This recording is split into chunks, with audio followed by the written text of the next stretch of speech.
ঘুরে ঘুরে নানা বাহারি পণ্য দেখছেন কেউ কেউ, আবার ফুড কোর্টের খাবারের দিকে কারো নজর। কেউ বা মেতে আছে বাউল গানে।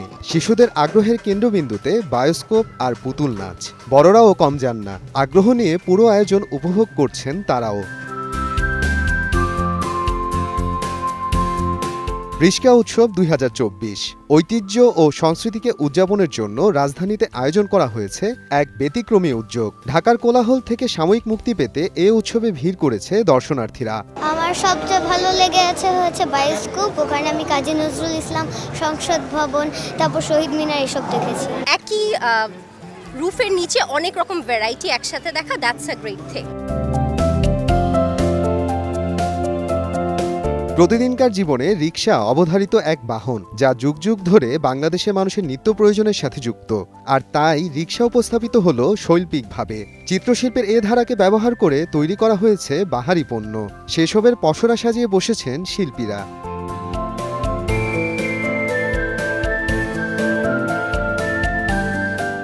এখানে রিক্সা পেন্টিং জিনিসটা একটা যে আমাদের কালচারাল এলিমেন্ট, এই জিনিসটা তুলে ধরেছে।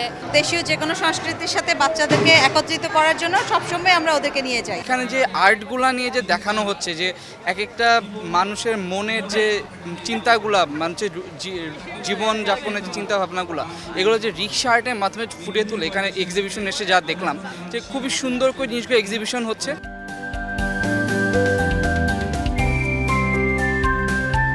উৎসবের বাড়তি মাত্রা যুক্ত করেছে চিত্র প্রদর্শনী। শিল্প অনুরাগী মানুষদের ভিড় লেগেছিল সেখানে। সঙ্গে আরও ছিল মৃৎশিল্প ও চিত্রশিল্পের কর্মশালা। হাতে কলমে যে কোনো শিল্প শিখে নিতে পারছেন দর্শনার্থীরা।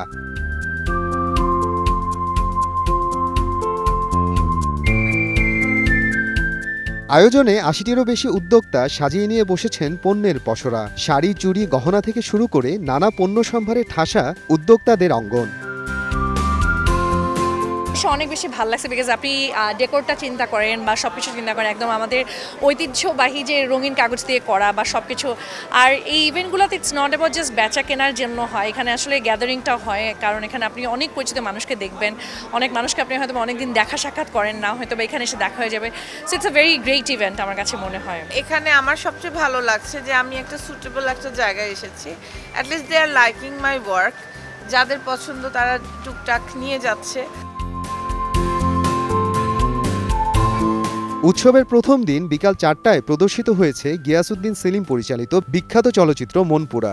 সিনেমার শুরুতেই নির্মাতার সঙ্গে সরাসরি কথা বলার সুযোগ পেয়েছেন দর্শকরা। আমরা যখন মনপুরা প্রথম দেখেছিলাম তখন আমরা অনেক ছোট ছিলাম, তো হলে গিয়ে দেখা হয়নি, আমরা সিডি কিনে দেখতাম আর কি। তো এখানে যখন দেখছি নতুন করে আবার জিনিসটাকে দেখানো হচ্ছে, আমি মনে করি যে আরও কিছু নতুন যারা প্রজন্ম আছে তাদেরকে এই পুরোনো ছবিগুলো দেখানো উচিত।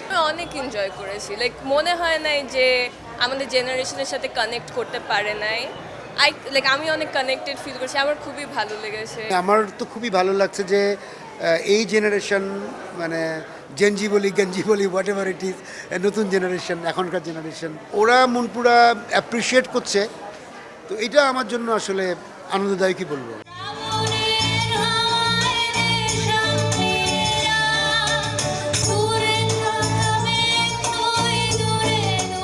জলের গানের মন মাতানো সুর উপভোগ করেছেন দর্শনার্থীরা। ব্যতিক্রমী এ উদ্যোগকে সাধুবাদ জানিয়েছেন জলের গান। আপনারা সবাই জানেন যে এখন একদমই নতুন একটা সময়, এবং সেই নতুন সময়টাও নতুনদের হাত ধরেই আসা, এই তরুণদের হাত ধরেই আসা। সুতরাং নতুনরা এখন যাই করবে, যেভাবে করবে, সুন্দর হবে বলে বিশ্বাস। এই অনুষ্ঠানও এর ব্যতিক্রম নয়। উৎসবমুখর পরিবেশে ব্যতিক্রমী এই আয়োজনে ঘুরতে এসে বেশ উচ্ছ্বসিত দর্শনার্থীরা। এই ধরনের কালারফুল ফেস্টিভ্যালও আমাদের আসলে খুবই রেয়ার বা খুব কম দেখানো হয় বা আমরা আসলে সময় করতে পারি না। সো এই উদ্যোগটা খুবই ভালো। It's very different, very cultural to be honest, and being a foreigner here from Pakistan, I think it's very intriguing to see what Bangladeshi culture has to offer you. নতুন প্রজন্মকে ঐতিহ্যের সঙ্গে পরিচয় করিয়ে দিতে এ বিশেষ আয়োজন করেছেন রিক্সা কানেক্টসের এক ঝাঁক তরুণ। রিক্সা কানেক্টস, রাইট, মানে রিক্সা মানুষকে যেভাবে আর কি কানেক্ট করে, এক জায়গা থেকে অন্য জায়গায় নিয়ে যায়। আমাদের প্রথমেই নিচে এমন একটা প্ল্যান ছিল, আমরা আশা করি না যে আমাদের প্রথম দিনে এত ক্রাউড আসবে। আমরা রিক্সা পেইন্টটাকে বেসিক্যালি গ্লোরিফাই করার ট্রাই করেছি এই পুরো ইভেন্টে। উৎসবের দ্বিতীয় দিন শনিবার প্রদর্শিত হয়েছে তৌকির আহমেদের চলচ্চিত্র দারুচিনি দ্বীপ। সন্ধ্যা 7টায় ইন্দোলা ব্যান্ডের একক পরিবেশনার মাধ্যমে শেষ হয়েছে আয়োজনটি।